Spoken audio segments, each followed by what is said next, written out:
If your dog is obsessed with their ball, barks for it, can't relax when it's around, or completely switches off from you, this is for you. Most owners think their dog loves the ball, so of course they're going to continuously keep throwing it for them. But unfortunately, what looks like fun is often creating more of an obsession, more frustration, and then providing them with the inability to actually switch off. So I'm going to show you how this happens and what you can do about it. Having one of these, if you own a dog, is incredibly common. And most dog owners use them to exercise and tire their dog out. A lot of dog owners think that because their dog is desperate for that ball, it's actually helping. The dog looks like it's having fun and it's really exciting, but actually, it's pretty bad for them. This doesn't mean, though, that you never ever play again, but what it does mean is we need to change how this looks. So, what actually is happening when we use a ball launcher with our dogs? Firstly, what we're actually building is an obsession. It's a vicious cycle of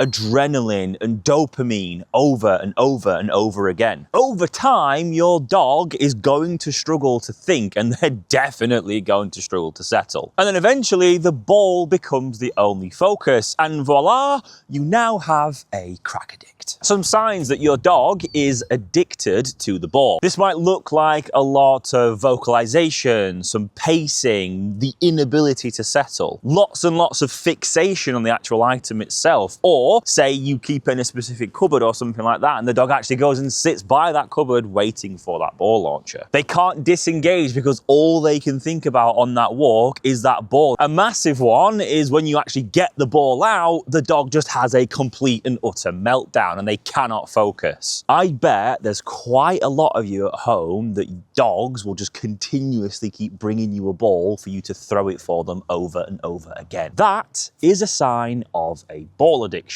Some things to avoid when you're actually using a ball with your dog. The first one is actually repetitive ball throwing, which is what the ball launcher pretty much promotes that you do. Repetitive ball throwing is the quickest way to a ball-obsessed dog, and a dog that's just going to absolutely obliterate their joints. Another one is using the ball as the main activity. If your dog only knows the ball, they're only going to want the ball, and that's not a great thing to have. If you use the ball on your walk as your dog's sole activity, you are denying them of so much more. You're denying them of the ability to sniff, run around freely, engage in the world around them. That is one of the most mentally and physically enriching things that you can provide for your dog. Oh, really quickly, guys, whilst I've got your attention, if you have a Gundog breed and you're sat there thinking, surely it shouldn't be this hard, download our free Pet Gundog Handbook. It's going to go into detail on why these things are happening and give you practical ways in which you can deal with them so that you don't run into these problems in the future. All you have to do is click the link in the description below and it's going to direct you straight over to the handbook. Which then ties me into my next point, which is bringing the ball out with you on every single walk. God forbid you actually forget that ball on one walk, because then the job is fucked. I haven't actually had the ball launcher out on a walk with Sid in a long ass while. We're talking like years ago, but because of the amount of adrenaline and reinforcement that has been built around that object, I can whip it out now and it's as if we're right back at square one again, due to the amount of just toxicity that has built around that thing. Break.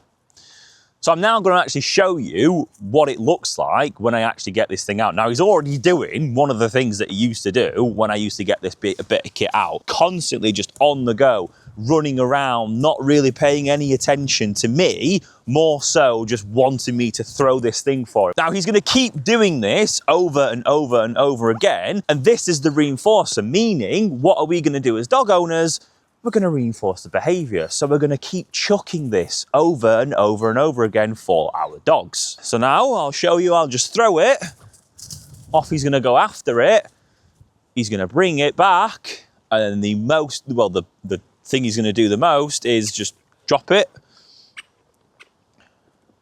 And just wait for it to be thrown again. To which then we as dog owners, what we're going to do, we're going to go and do that. Well, look at him already. He's going to where he saw it land originally, which is just going to knacker him out and bugger his joints up, that we just do not want. The whining, the barking, all these things I want to avoid with my Gundog breed, because this is reactivity. We don't want this. We do not want to see this happen, because I'm now going to reinforce this reactivity by chucking the ball, which we do not want, so I'm not going to do it. And of course, this is really, really unhealthy. Now, if you want your dog to have shit impulse control, this is the quickest way to achieve that. Now, as you saw there, you saw how quickly Sid just lost his mind and he could not think straight. Now, I've reset him, I've hit factory reset and we've restarted the system, put him into a settle, and we're going to now calm him back down again, because I hate using that piece of kit with this dog because it just does not do him any favors whatsoever. So what could we do instead that is going to be beneficial for our dogs, both mentally and physically, and isn't going to land them in an early grave? Biggest one, and the most obvious one, would be breed fulfillment. Actually tapping in to our dogs' intrinsic desires and utilising that to our advantage. If you've got a spaniel, hunt with them. If you've got a Labrador, do some retrieves and a little bit of hunting as well. If you've got a HPR, do both. The key is to have purpose rather than repetition. Actually giving your dog quality fulfillment that's actually going to benefit them. The best way is to work with your dog rather than getting them to focus on shit. And why this works is because it meets our dog's needs without them getting heavily overstimulated. Your dog stays in a thinking mode rather than in a frantic mode. So I'm just going to show you a quick and easy way in which you can just provide your dog with a little bit more structure than constantly having to use this. So first step is you're going to take this and you're going to fuck it off over there, because you're not going to need it anymore. Second of all, what we're going to do is we're going to get our ball and you're going to go and hide it. So my dog is now in a sit. He's going to stay in his sit. I'm going to take the ball. I'm going to walk out over here.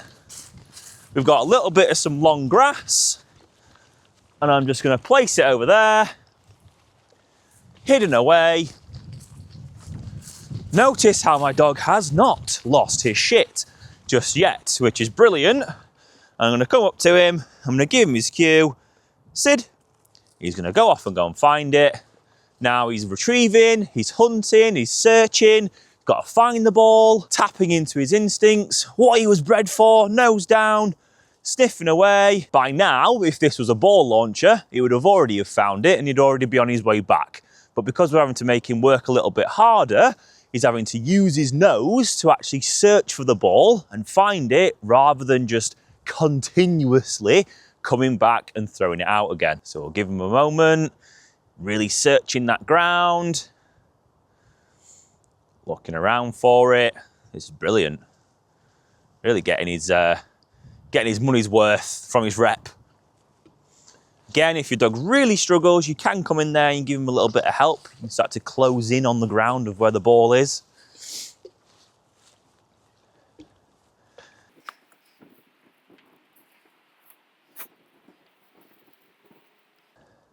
Good boy. Sit.